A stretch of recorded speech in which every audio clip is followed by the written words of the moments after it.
Hey, so I'm going to be showing a tutorial on how you can make any keyboard into a MIDI controller. So this will work with regular keyboards, but I got this macro keyboard on Amazon for 30 bucks. It has pretty bad reviews. There's no software that comes with it, so basically out the box you just get a thing that gives you like some subset of the keys in a keyboard, and it doesn't seem super useful. But I figured out how to make it work with a key remapper on Macintosh. And I will say this thing does have some problems. So I was using it with my Raspberry Pi without any problems, having a remapper to run macros on Linux. And I tried using it on my Macintosh and it wasn't working. And I figured out that it was because I was using it through a USB hub. And this is like a powered USB 3.0 hub. Um,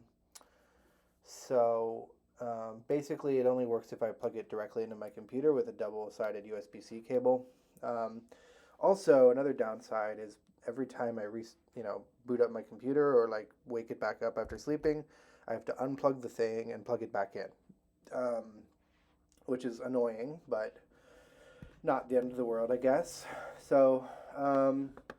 Let me actually just show you out the box what we're going to get with this thing. So basically, I'm going to quit Karabiner with the key remapper so I can just show you.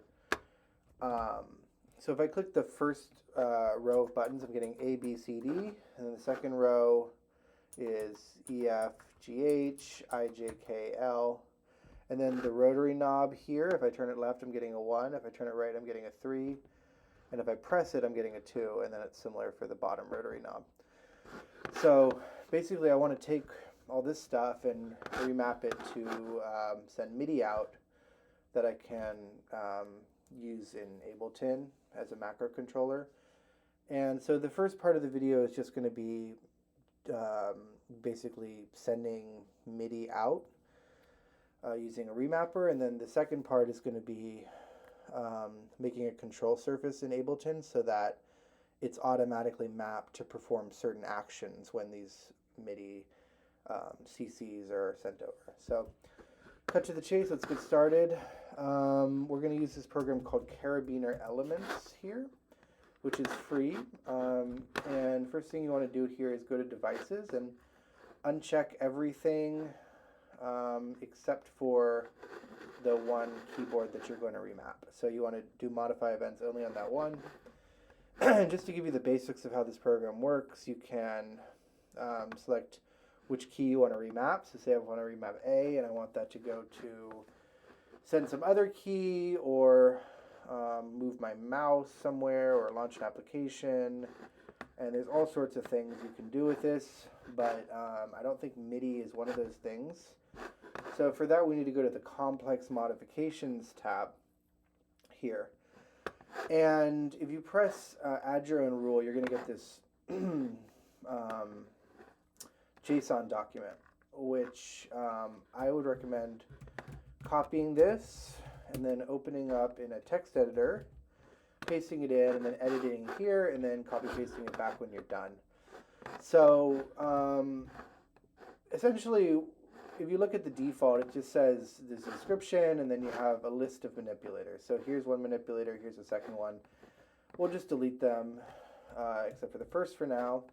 And so there's a from section, which says, what are you remapping it from? So when I press caps lock, this will happen down here, what it says in 2. So here basically, this is the syntax we're going to need to run a shell command. You say 2, and then you just do shell command, and then the modifiers list is empty, because I just want, when the A is pressed, I want it to run this shell command here. So what is this shell command that I'm running? Well, first we need to install a program so that this is basically just saying send MIDI out on this MIDI device name on channel 2 with CC value of 0 and velocity of 127. So there's a couple things we need to do to actually get this shell command working. First of all, we need to install this program send MIDI. So to do that, you want to start by installing Homebrew. So you copy paste this command here, you paste it into your terminal, you run that. That's going to give you basically like a side loader, like a way to install third-party utilities on your Macintosh. Once you've done that, you want to go to this github/gbevin send MIDI, copy paste this instruction right here, and just install it that way. And you know, I think there are a lot of different programs which could be used instead of this one. It's kind of just a utility program, so I found one that worked and I'm just using it. I don't really find I don't have a need to look at another one if this one works, so to speak. So, you know, once you've run all this stuff, now you have this program, and you want to just run which send MIDI, and that'll give you the absolute path to the program, and that's the one that you want to use in here, because basically you can't just say send MIDI, you have to give it the full path. And then you can, I was going to say you could just basically copy paste this or copy mine, but there's one other thing you're going to have to do, because when we send MIDI out, we have to send it on a particular MIDI device, and this is a virtual MIDI device. There's nothing physical happening here, no hardware.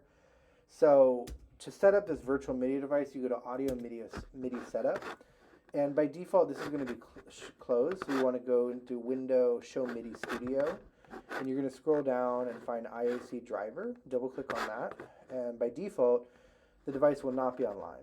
So you just want to basically create a new bus in here, and you can rename it to whatever you want. And then you just want to check devices online, and that's all you got to do. So now you have this device, which I'm sending MIDI to from the Send MIDI program, and then I can basically read that from Ableton or anywhere. So, and you see that's the device that I use here is the same one that I set up. You just have to prefix it with IAC driver. Okay, so now let's kind of go and look over my Karabiner script a little bit more. So basically I just have a different entry for each of the keys that my MacBook keyboard is sending. The only thing that's changing is the value here. So that's pretty much the gist of it.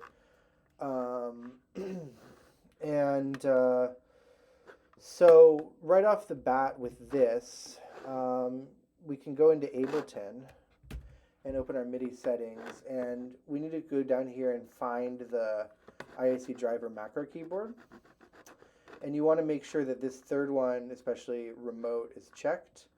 And I guess the first one, I don't really remember what all these things do, but I just have tracks checked and then remote checked. And then kind of at this point, I can actually just press the buttons of my macro keyboard, and that sort of just works as a kind of bare bones MIDI controller. So that sort of concludes the first part of the tutorial. As for the second part, we're going to be talking about making a control surface, which is basically like when you, anytime you boot up a new Ableton scene, this MIDI controller is already going to be set up to do certain actions. You don't have to map it right off the box. So that's kind of nice. So there's like basically three ways we can do this.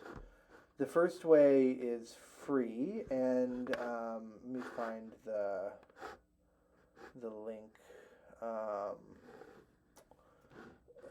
think if you're right here. So if you search Ableton creating your own control surface script, you'll find this document here, and I'll just kind of show you the real gist of it. So you see, you need to open this folder, which is in the library, which is actually hidden by default. So if you go to your home folder, you're not going to see it in here. So what you want to do is go to folder, and then type this in, home/library, and tilde is home, by the way, I know. tilde/library/preferences/Ableton, right? Okay, so click that. Now you're going to get in here, you find your live version. Go into user remote scripts, and then here's the instructions file. You can read that, and then here is the a template for a remapping file, and then you just basically follow the instructions here, and you can make it do things. There's all these different options here for, if you wanted to control soloing or cue and preview or crossfader, etc. So that's kind of the gist of it. So the other two ways, the first one is Control Surface Studio, also called Remotify. This is a graphical interface. It's a lot easier to use. It's also not free, so it costs 70, basically around €70, $70, I guess. But I think that if you're serious about like customizing your MIDI controllers, it's a good purchase. It makes it a lot easier to do this kind of stuff. For example, I couldn't figure out how to control mutes using this the free approach. It just wasn't working for me, but mutes were working fine here. I must have been doing something wrong, I'm sure, but I'm just saying it's a lot easier. It is a bit time consuming to use this program. So basically what you do, add new script, and then we're going to say like macro, we'll just call it tutorial because this is temporary. And by default, all this stuff will be empty here. So let me delete it all. And so what you want to do is just basically create buttons to mirror your setup. So you're basically making like a little digital version of your MIDI controller here. There's a little bit to add some encoders over here. And these all have errors. So basically you need to click on this little pencil icon, and then I'm changing them all to channel 2, and then the first one's value 0. The second one's channel 2, value 1. And this is just what MIDI, what MIDI message is being triggered by this button. So you just got to tell it that. And then at this point now you have, like, see, this is called button 1. So I can make a new mapping. So if I wanted to control the metronome, I would just create a new metronome mapping, set controller input to button 1, and then you click this button when you're done. Generate script in Ableton. If you go back to Ableton, go to my MIDI settings here, and in the control surface, I'll see something under this CSS section. CSS is Control Surface Studio, so I have a lot of different ones here, but you'll get one after you press save in that program, and then you want to connect your input, the macro keyboard. And so that I'm not going to show that right now, but the other way is using ClyphXPro, another non-free program, similar price, $70. Now this is a very powerful program. This basically lets you script inside of Ableton and automate basically everything. It's super awesome. So I would recommend, if you're interested in like expanding your automation capabilities, especially in the context of like a live performance, you want to automate certain things that Ableton doesn't make it easy to automate. You want to make more complex automations. Look into ClyphXPro for sure. I think you're going to be blown away by what it can do. But I'm just going to be covering one aspect of it, which is called X controls. So for this, I'm going to go into my home directory here, Max Planner, and then go to the native control folder, ClyphXPro, and then go to this X controls file.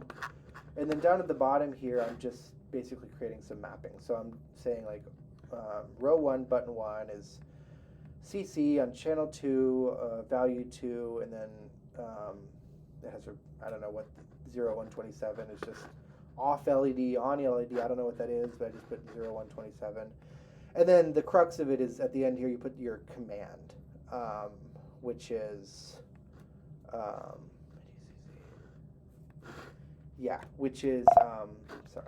let me just delete that. Oh, it won't let me delete it. 1 second here. So my command here is just metro, which just toggles the metronome on and off.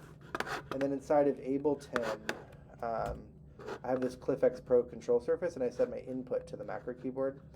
I don't want to set the output here because I was basically getting like an infinite loop for some reason. Don't know why, but had to not do this. And then at this point, you should be able to see, when I press the button, it toggles my metronome on and off. So that's pretty cool. And I have 16 buttons I can now customize and do play, pause, or maybe these encoders can scan through devices, or so on and so forth. That's pretty much it. I'm going to leave it there. Hope that's helpful. Cheers.